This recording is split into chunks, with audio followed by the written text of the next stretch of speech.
All right, Exodus chapter 24, if you haven't already turned there.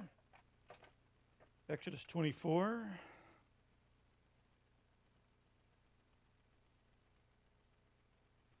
Let's go ahead and start reading at verse 1 and read on down to verse 11. Then he, being God, said to Moses, "Come up to the Lord, you and Aaron, Nadab and Abihu, and 70 of the elders of Israel, and worship from afar. Moses alone shall come near to the Lord, but the others shall not come near, and the people shall not come up with him." Moses came, and he told the people all the words of the Lord and all the rules. And all the people answered with one voice, saying, and said, "All that the words that the Lord has spoken, we will do."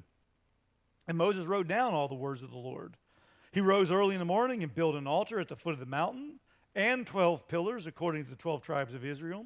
And he sent young men of the people of Israel, who offered burnt offerings, sacrificed peace offerings of oxen to the Lord. And Moses took half of the blood and put it in basins, and half of the blood he threw against the altar. Then he took the book of the covenant and read it in the hearing of the people. And they said, "All that the Lord has spoken we will do, and we will be obedient." And Moses took the blood and threw it on the people and said, "Behold, the blood of the covenant that the Lord has made with you in accordance with all these words." Then Moses and Aaron, Nadab and Abihu, and 70 of the elders of Israel went up, and they saw the God of Israel. There was under his feet, as it were, a pavement of sapphire stone, like the very heaven for clearness. And he did not lay his hand on the chief men of the people of Israel. They beheld God and ate and drank.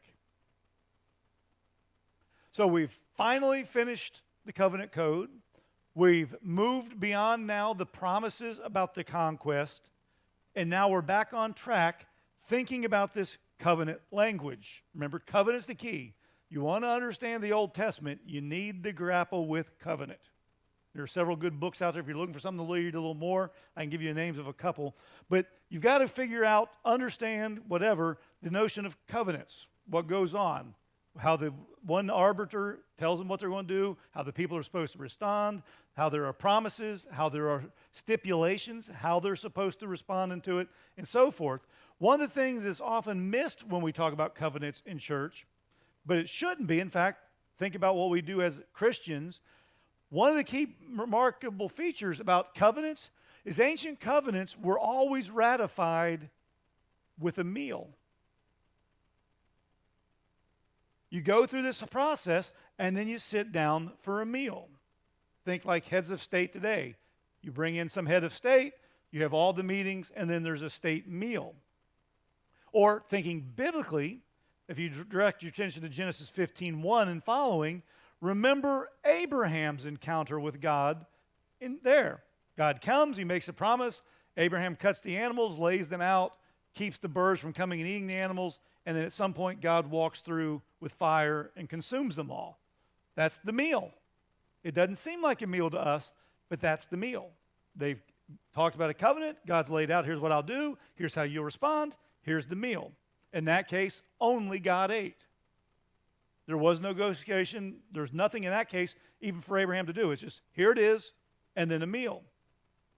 Exodus 24 tonight represents that part of a covenant ceremony. We are in the middle of a covenant ceremony. Started in chapter 20, verse 1, and we're still tracking with the covenant ceremony. So, thinking about that, let's go back to verses 1 and 2 now. That first little paragraph. Then, pointing back to what's just happened with the promise about the conquest. God said that. Now he says this.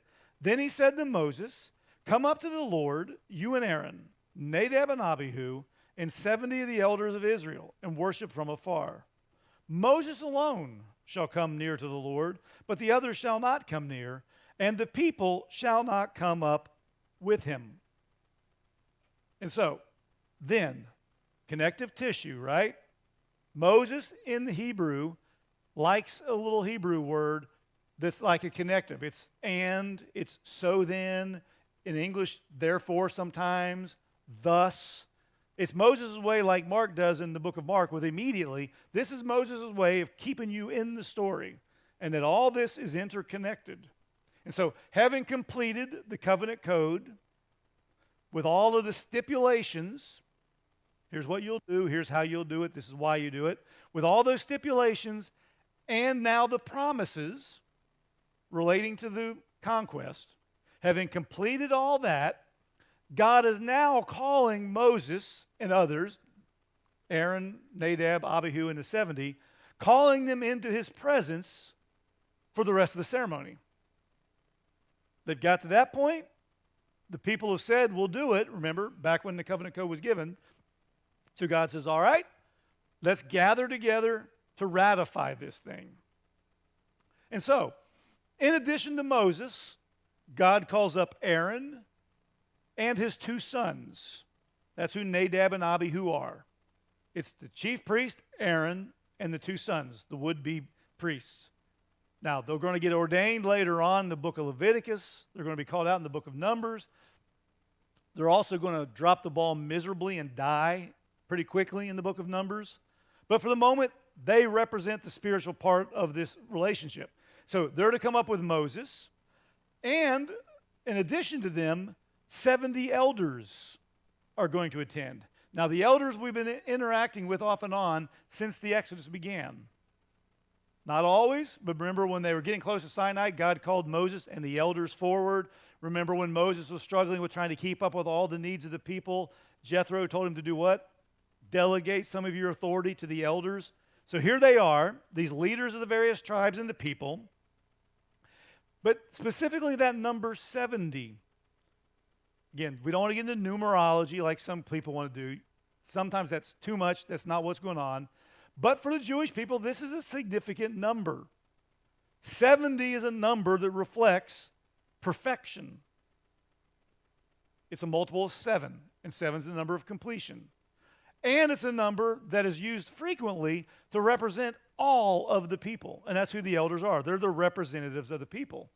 But to give you an idea just how important this number is, you've heard me talk about, or you've heard people talk about in Sunday school, the Septuagint, the Greek translation of the Old Testament.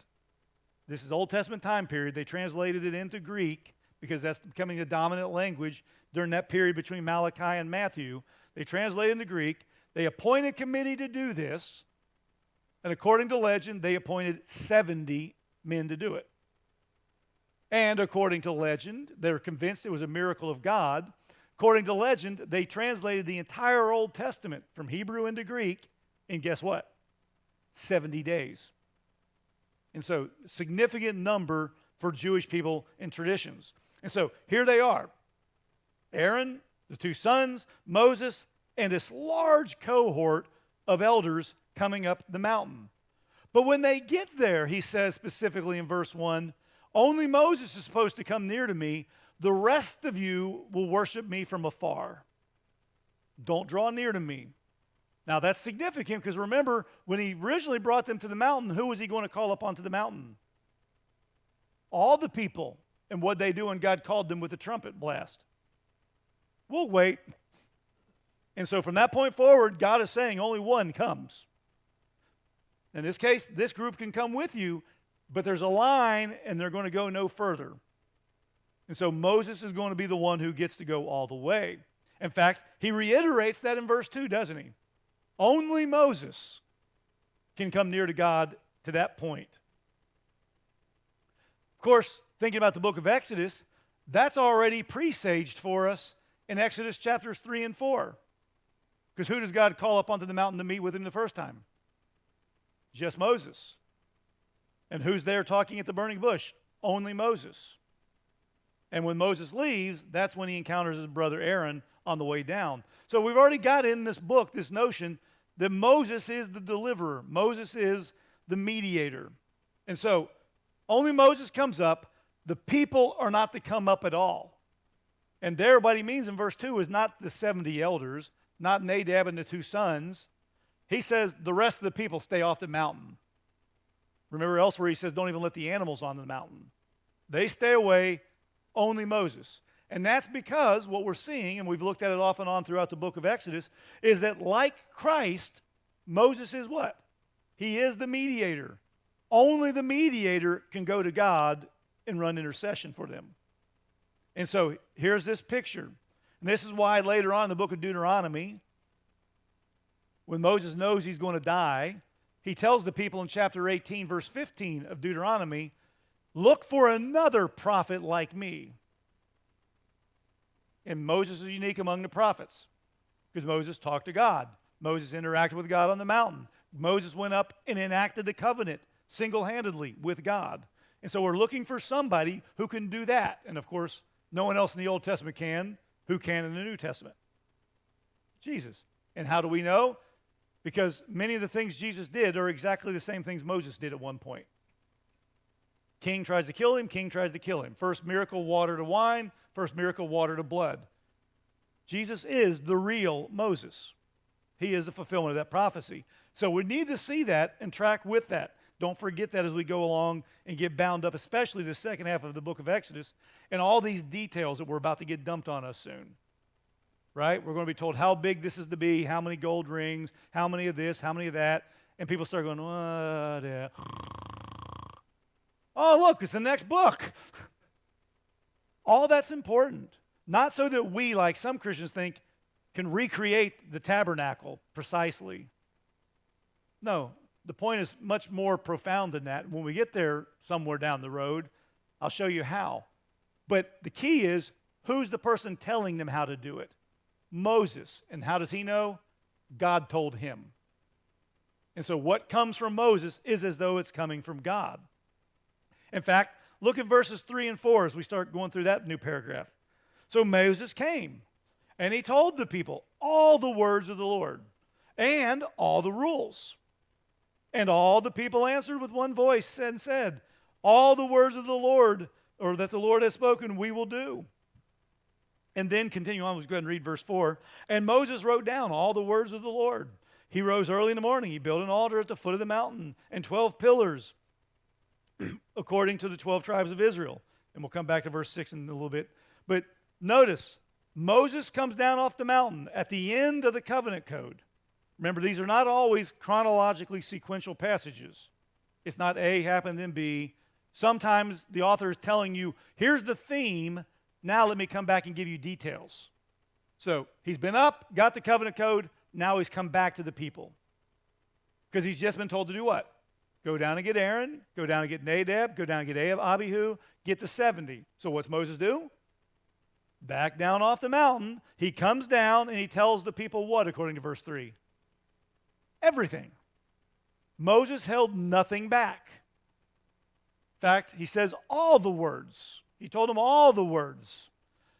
Now, all the words there is probably a fancy word I'm not going to share with you. Again, like other things, it's meant to represent a bunch of things, not just what was said. In fact, all the words probably here represents the 10 Commandments, because what's the 10 Commandments? What's another name for it? The Decalogue, or the 10 words. So we're already thinking about words. And then the covenant code had just happened. So Moses has now come down from the mountain from all that, and he's explaining everything to them. And the people respond. They respond favorably, and they respond with unanimity, don't they? They responded with one voice. The picture is they're all in agreement. Now, of course, we know the rest of the story. We're going, yeah, right. But for the moment, it's a hearty amen from everybody in the group. In a sense, what they've done by saying so is they're promising to be faithful to all of God's commands.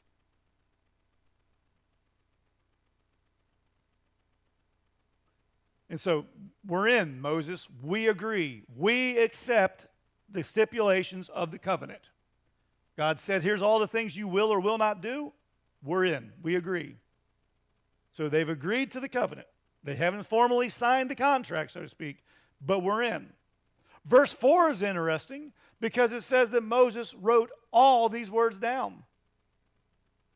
While nowhere in Genesis, Exodus, Leviticus, Numbers, or Deuteronomy, nowhere does it say Moses wrote this book, right? Think Paul's letters, what does Paul always start with?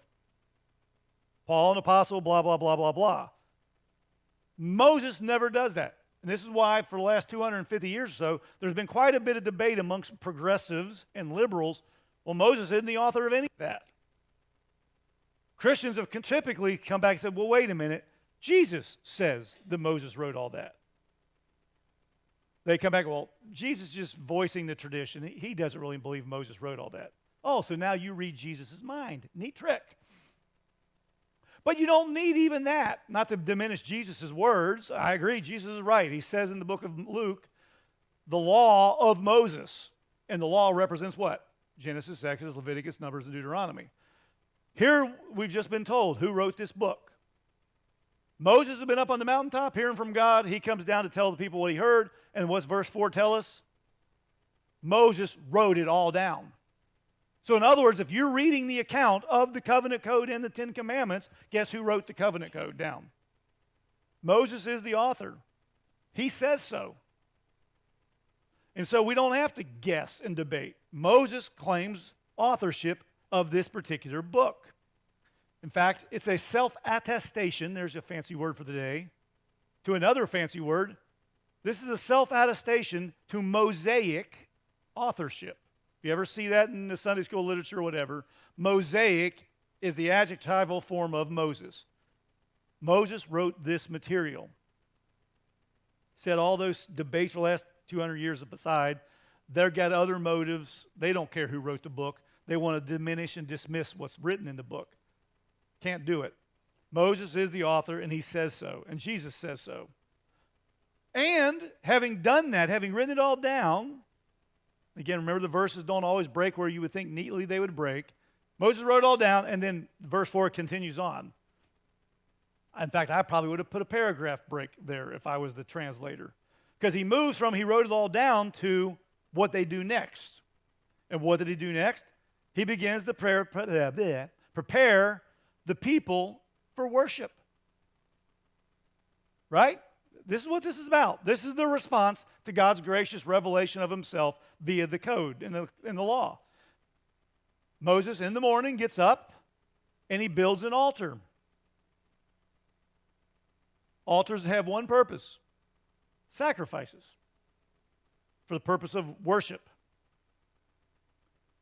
In fact, if you flash back earlier in the covenant code sequence that we just finished a couple weeks ago, God has already given them directions on how to build the altar back in Exodus chapter 20, verses 24 and 26. So here's Moses simply obeying what God had said to do. Remember, I pointed out when we read that it was interesting that he's given directions how to build an altar, but they've not been given directions to make sacrifices. Now Moses has built the altar, and guess what they're getting ready to do? Start making the sacrifices. So they build the altar. And it's this sacrifice of these animals, these oxen that's about to come, that becomes symbolic for the beginning of the covenant meal. A couple are going, wait a minute, how's that work? We'll come back to that in a bit. But it's the meal. When you get to Leviticus, many of you have already read it this year, you're well beyond it. Often with the various sacrifices are directions to who gets to eat what. Priest gets to eat this, the people get to eat that, no one gets to eat this. And so this is all covenant meal language. All of a sudden Leviticus 1 through 7 is starting to make a little more sense. That's why he gives them those rules. It's a covenant ratification meal. And so here they are. They build the altar. They're getting ready to sacrifice the animals. All the pieces are in place for that. Then he sets up 12 pillars. And of course, the 12 pillars represent what? The 12 tribes. There's the one you see 12, automatically just make that leap. It sets up one pillar for each tribe. Pillars are made out of stone. Don't think, obelisks like the Washington Monument. Think of a big, large stone set up to represent each tribe. And the stones are going to be lasting testimonies of the people's agreement with the covenant. Think of the book of Joshua, at the end of Joshua, where he leads them through a covenant renewal ceremony. right? It's for me and my house, we'll serve the Lord. But for you, you choose this day who you'll serve. And how do the people respond? 3 times, by the way. Joshua begins with 3 times, be strong and courageous. It ends with the people 3 times saying what? We'll keep the covenant. And what's Joshua's answers 2 of the 3 times? No, you won't. Yes, we will, we promise. You can't. Oh, but we will. So Joshua says, all right, these rocks bear testimony against you. And how quickly do rocks go away? They don't. And so these pillars around the base of the mountain are there to remind them, what did they agree? As a people, all 12 tribes, to the covenant. It's a testimony not only of God's grace and mercy, that's the sacrifice, but these are a testimony of their promises. It's kind of like having the contract and you hang it on the wall to remind yourself. Oh yeah, I said that, didn't I? Oh yeah. And so he sets up these 12 pillars as a lasting testimony to God and them so they don't forget what they've agreed to do. Now, verse 5. And, so we're still connected, and he then sent young men of the people of Israel who offered burnt offerings and sacrificed peace offerings of oxen to the Lord.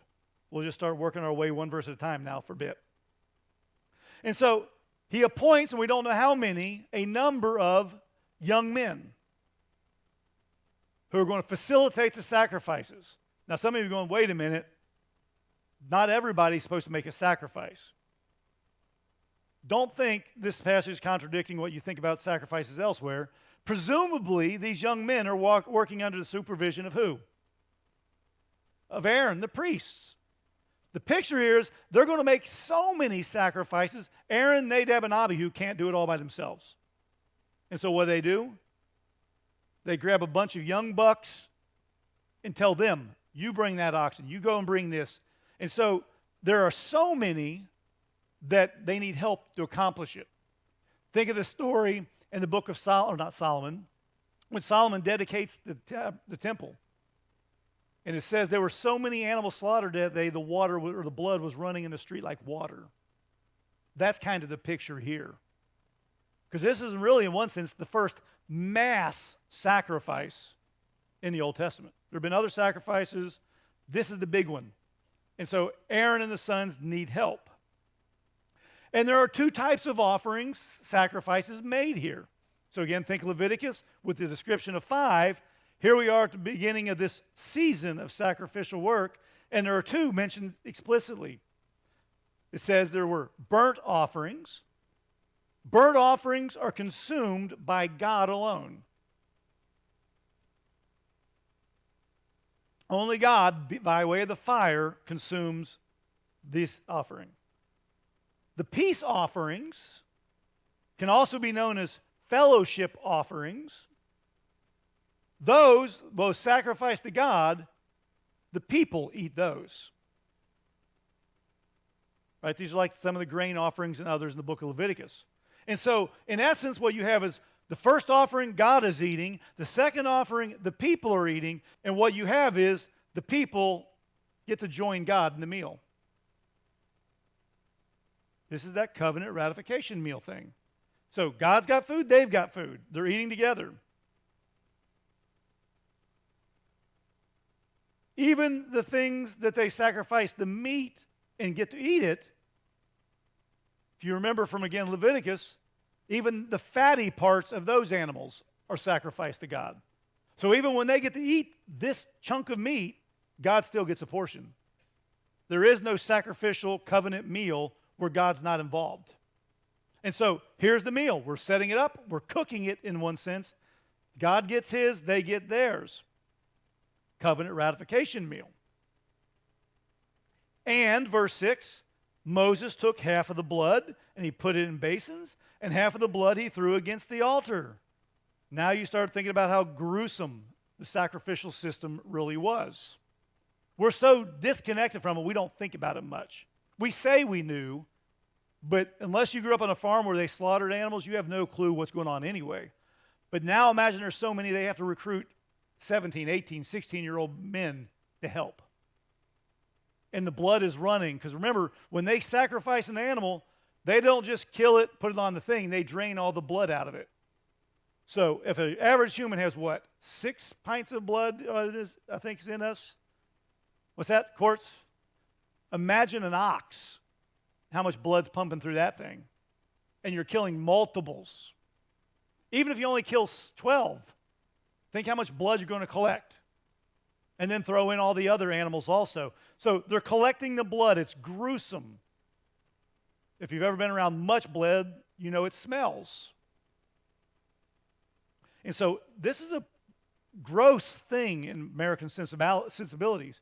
But they collect the blood from the sacrificed animals. And Moses does 2 things with it. The first portion is going to be spread on the people. You go, oh, imagine that one. And what that does when Moses does in fact do that in a bit, by putting the blood on them, it points out their place in the covenant. So again, here's this connection to God in covenant, even with the blood. And what it's there for is to highlight for them and us the substitutionary nature of the atonement. When the animal dies, it's not dying for anything it did. By taking its blood and putting it on you, whose blood really is it? It's your blood. The animal took your place. It was substituted for you. New Testament picks up on this, of course, borrows language from some of the prophets. And for example, in Hebrews 9:22, the author there is quite clear that without the shedding of blood, there's no remission, no forgiveness. Somebody's got to die, whether you like it, understand it, or not. And so, of course, what's this all pointing to? Christ again. All this stuff's interconnected. Like I was telling my students this semester, I'm teaching 3 classes of Old Testament this semester. So every day of the week, I'm talking about Old Testament. And because some are Monday, Wednesday, Friday, and some are Tuesday, Thursday, I can't remember what day's what and who I said what to. So I'm telling the same stories over and over. But one of the things I'm trying to point out to them is, if you want to understand what Jesus taught and what he went through, later on the apostles will tell you what it means for you, but all that's already been anticipated in the Old Testament. If you want to understand Jesus and you understand him fully, you've got to read the Old Testament. The Old Testament is not thrown out and the New Testament takes its place. The New Testament is the fulfillment of the Old Testament, right? This is why it drives me nuts when I hear Christians or churches, oh, our pastor never preaches the Old Testament because Christians are New Testament. What? Jesus was ethnically and religiously what? Jewish. When Paul writes in 2 Timothy 3:16, all Scripture is God-breathed, what Scripture is he talking about? The Old Testament. We cannot be Christians in the biblical picture without the Old Testament. And so all this stuff is interconnected. As I use the analogy, and some of you have heard me make it, the Old Testament is part of a bigger book. And I don't mean because it's in the same binder as the New Testament is. I liken it to the book of Genesis as like the first chapter of a major novel. If you don't understand the first chapter, you don't understand the book. Genesis sets up the problem. Exodus predicts the answer to the problem. And finally, when you get to the New Testament, the problem's solved. But it doesn't make sense why Jesus did that if you don't know all this other stuff. Why did God have to kill Jesus to save Christians? That just seems very arbitrary. You've never read the Bible, have you? Let's go back. And so here's all this imagery piling up, piece after piece, all around us right now. The rest of the blood that Moses collects, he throws on the altar because the rest of that blood belongs to whom? It belongs to God. And so here's this second party who's involved in the covenant. The throwing of the blood on the covenant connects, represents, whatever you want to say there, God's involvement in the covenant. So just like there was food for both, there's blood for both.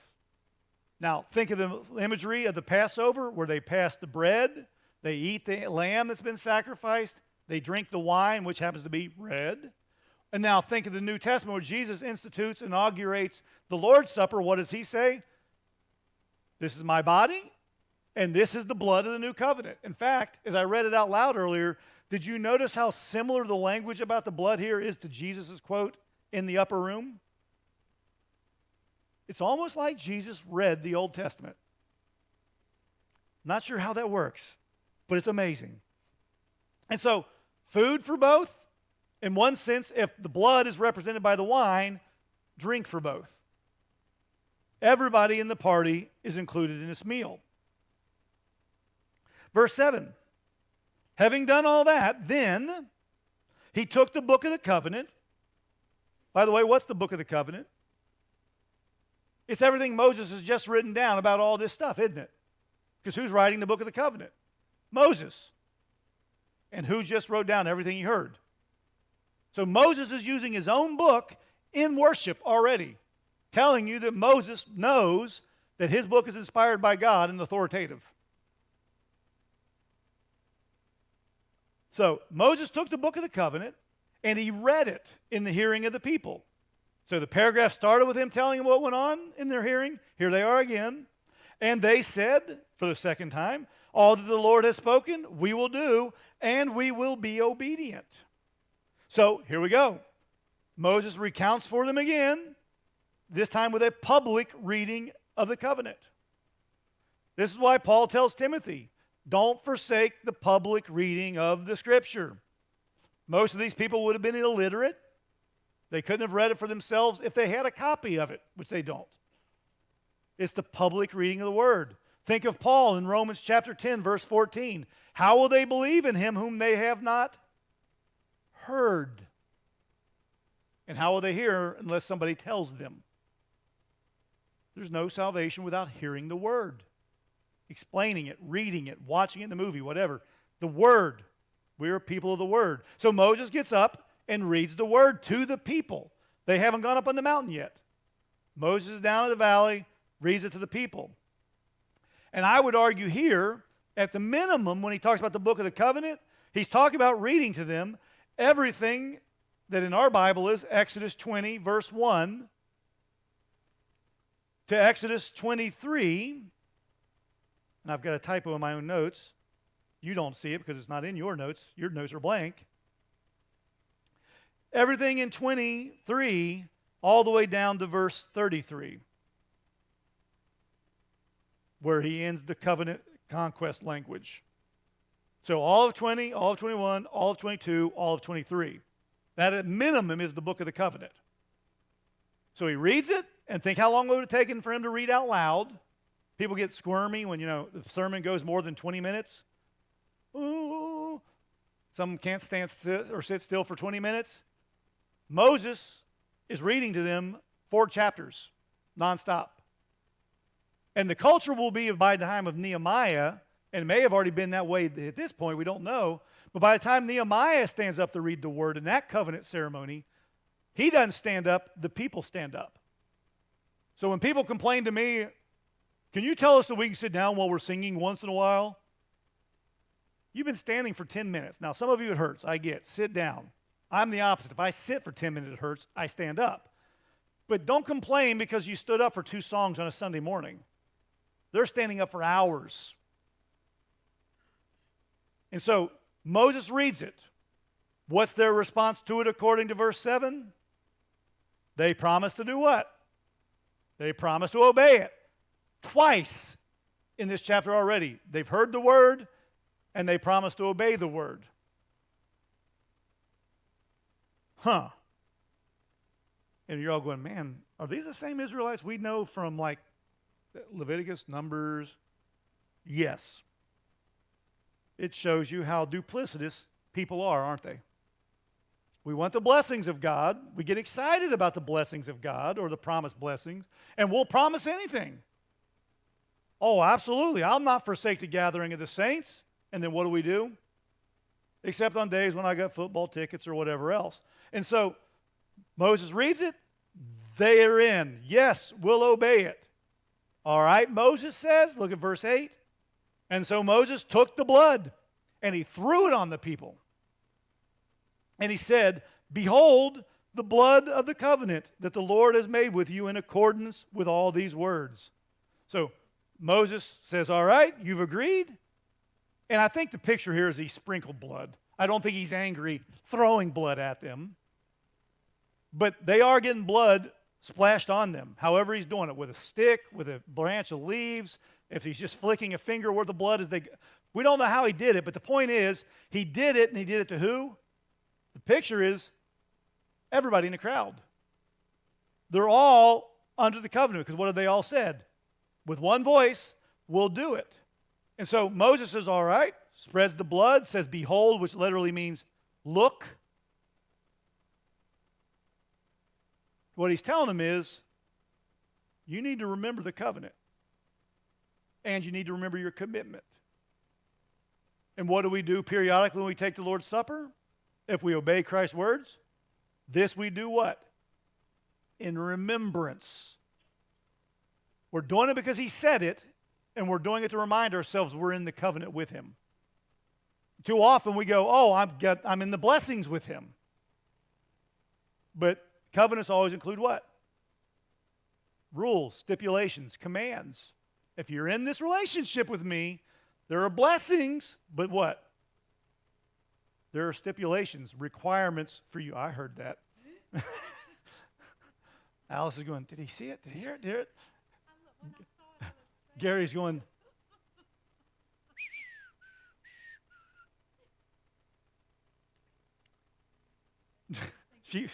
I wasn't going to say a word till I saw her going.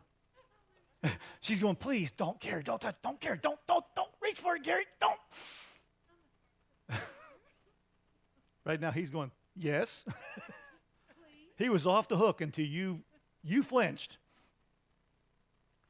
But notice there at the end of verse 8, when he says, behold, remember, God has made, remember this covenant. This is that language I think echoes the Lord's Supper language. Behold the blood of the covenant the Lord has made with you in accordance with what? All these words. What did we already hear back in the beginning of the passage? He repeated all these words. So gee, it's almost like the beginning of the passage and the end of the passage are neatly packaged together. All these words, yes we will. Yes we will, all these words. I don't just simply pick, oh, we're going to stop at verse 11 tonight because that's all the room we've got. Sometimes it feels like that, but as we were in verse 8, what are we doing? We're ending the people's part of the covenant meal. Because what starts in verse 9 is Moses and the rest moving away from the people now to do what else God had commanded. Look at verses 9, 10, 11. We'll go ahead and read them all as a group. Then Moses and Aaron, Nadab and Abihu, and 70 of the elders went up, and they saw the God of Israel. There was under his feet, as it were, a pavement of sapphire stone, like the very heaven for clearness. And he did not lay his hand on the chief men of the people of Israel. They beheld God and ate and drank. And so the last little paragraph we're covering tonight is the next phase. We started off with God telling them what to do. Moses went down and told them, here's what we're going to do. Now here we are going off to do it. So there's the real bookend of the passage. Go get Aaron, Moses, and Aaron, Nadab, and Abihu, and bring 70 elders. What's he doing now at the end? He's got the 3 plus the 70. So here we go. And so Moses and these others go up Mount Sinai for the meal. They've prepared the meal, so to speak, with the sacrifices. Now they're going up for the meal. And when they celebrate with the meal, it represents the formal agreement between the two parties. Think about it. You're at war with somebody. You are not going to sit down and eat with them. But once you come to a peace agreement, what do? Now you can sit down and share a meal with them. I'm not going to eat with that person. Oh, I can eat with you now. So here they go. The covenant is that formal agreement. The meal seals the deal, so to speak. So up the mountain they go. Moses, Nadab, Abihu, the 70 elders. Or 70 of the elders, meaning there were more. But 70 went. When they get there, according to verse 10, it says they saw God. Now some of you go, wait a minute, no one can see God. Well, let's think about this a little bit. There's no blank on the handout for you. But let's think about it for a little bit. Even as it's described in the passage, it's clear that they did not see God clearly. You go, where do you get that? Because in verse 10, Moses describes what they see using similes. He doesn't describe exactly what they saw because what they saw didn't make sense. Notice what it says. It says they saw as it were. I don't know, it was like this. And in fact, he then goes on and even uses the word like. So the pavement they saw, whatever it was, if it really was pavement, was like something, not actually that something. Somebody go, what? You go into somebody's house and they got a portrait on the wall of their family. Is that really their family on the wall? No, it's like their family on the wall. And so they see God standing, as it were, on pavement. And it was like something else. And then he begins to describe it. This pavement, this road, he says, was like stones of sapphires. What's interesting about these sapphires are, in this passage, they're very clear. Now, it could be symbolic that clear means they're just pure. You could argue that the streets of sapphire, what color are sapphires? Normally, I know there's now new colors of sapphires, but we think blue. What is blue? The sky. Because what does he also say in the verse? Like the heavens. And so the picture is not God standing on a street on the mountain going, come on up, guys. They see this vision of God, and it looks like he's standing on a road, but the road sounds an awful lot like God standing on the heavens. But of course, we know God doesn't have feet and God doesn't stand. So we've got similes. They're describing the indescribable. So they're clearly not seeing it clearly because they don't know how to even describe it clearly. We encounter the same kind of language in the book of Revelation, chapter 21, where the author describes the new heavens and the new Jerusalem, where he describes walls of the new Jerusalem that are made out of gold that is so pure. What is it? Clear. Have you ever seen clear gold? No. But somehow the new Jerusalem is rich like gold, but it's so pure it's clear. It's simile. It's the author saying, I don't know how else to describe what I saw. This is why in 1 Corinthians chapter 13, verse 12, Paul says, somebody read 1 Corinthians 13, 12. Somebody else read it. Bible drill. 1 Corinthians. You got it, Caleb? Nope. Oh, you were writing. You're so competitive, you always want to be the first one. Sarah's already got it. Just let her go. Don't even bother, Caleb.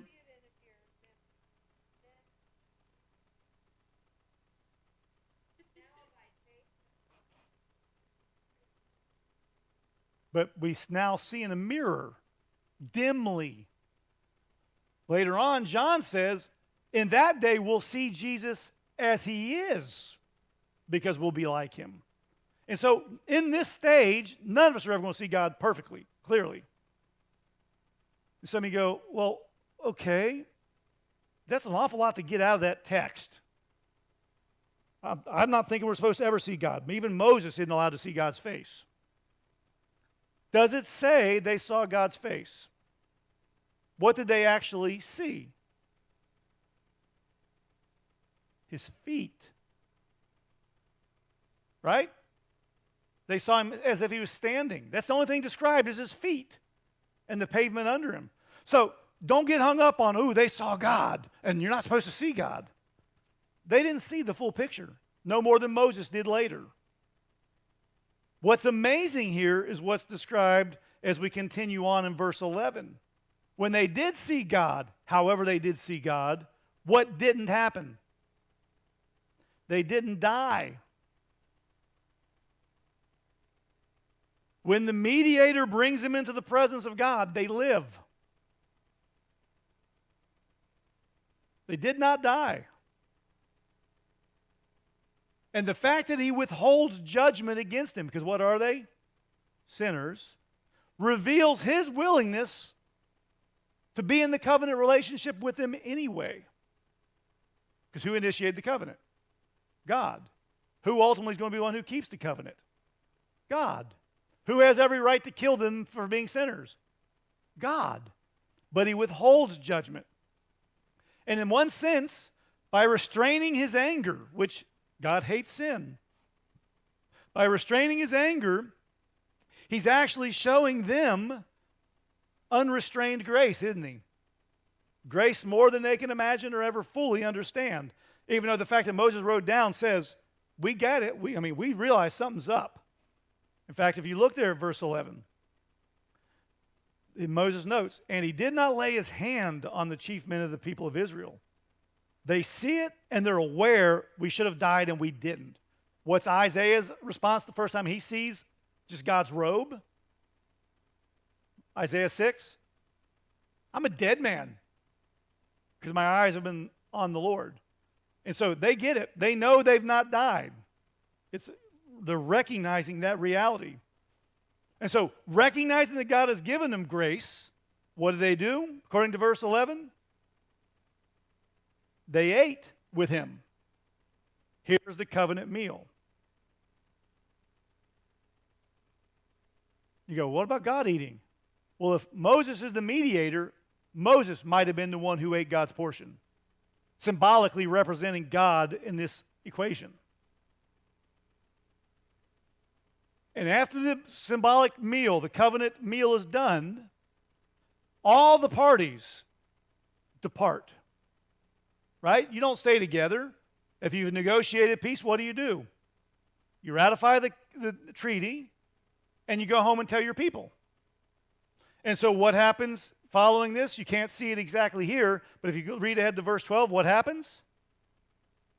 What you find is Moses is now back at the bottom of the mountain. So what had to happen between verse 11 and verse 12? They've ratified the covenant, they've eaten the meal, and what do? They departed.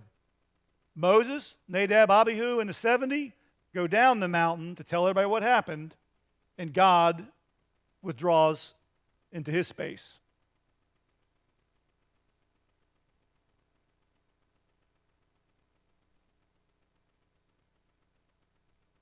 Abraham didn't eat it. Remember, God only ate it. Remember, he wanted to prepare the meal, but God ate the meal.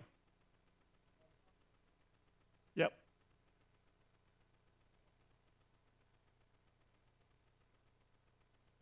Yeah, some people think it's an angelophany, that he's actually talking to an angel, because it says the angel of the Lord came to him. But who is that? Is it that Christophany, or is it the angel, or is it God?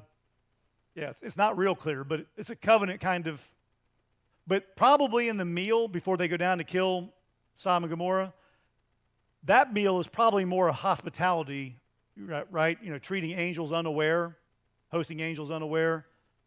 The real covenant meal with Abraham is that night when the fire walks through between the animals. And so we've got to be a little cautious to make sure we don't have two covenant meals going on between the two of them there.